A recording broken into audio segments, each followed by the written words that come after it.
As the coronavirus continues to spread, more and more Americans are working, learning, and shopping from home than ever before. Now, many are considering the choice of voting remotely, but how reliable is the Postal Service in that effort? NBC television stations decided to put that to the test, and our Kayla Tausche gives us the results.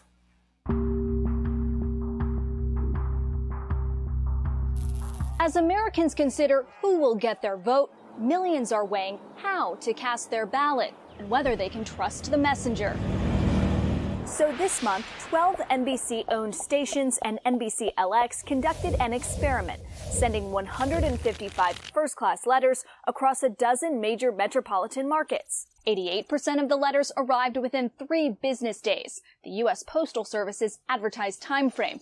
Another 10% arrived within a week. Just 2 letters, 1.3%, are still missing. All the letters were addressed to individuals at home. They were mailed from multiple locations, some sent within the same city, some sent to people in other cities. The postal regulator said in the June quarter, 92.4% of all first-class letters nationwide arrived within 2 days, a faster rate than NBC's study in August. These letters carry standard postage. Welcome, everybody. Postmaster General Louis DeJoy, under fire for eliminating resources ahead of the election, has promised ballots would be marked priority. The Postal Service is fully capable and committed to delivering the nation's ballots securely and on time.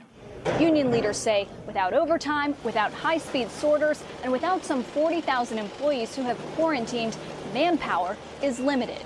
If the mail is there to be worked and you just arbitrarily reduce hours, then guess what? The mail doesn't get worked. A report from the USPS Inspector General found major issues in Wisconsin, where voting by mail spiked 440% during its April primary. The IG said tubs of absentee ballots were misplaced, returned, or lacked postmarks. Watchdogs say it's a cautionary tale.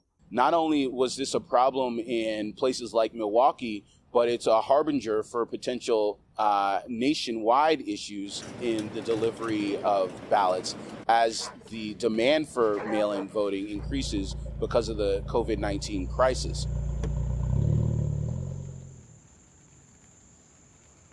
Nationwide, some 190 million Americans are eligible to vote by mail this year. A spokesperson for the U.S. Postal Service directed us to public comments made by DeJoy and the organization, also adding, quote, "The Postal Service has more than enough capacity, including collection boxes and processing equipment, to handle all election mail this year, which is predicted to amount to less than 2% of total mail volume from mid-September to Election Day."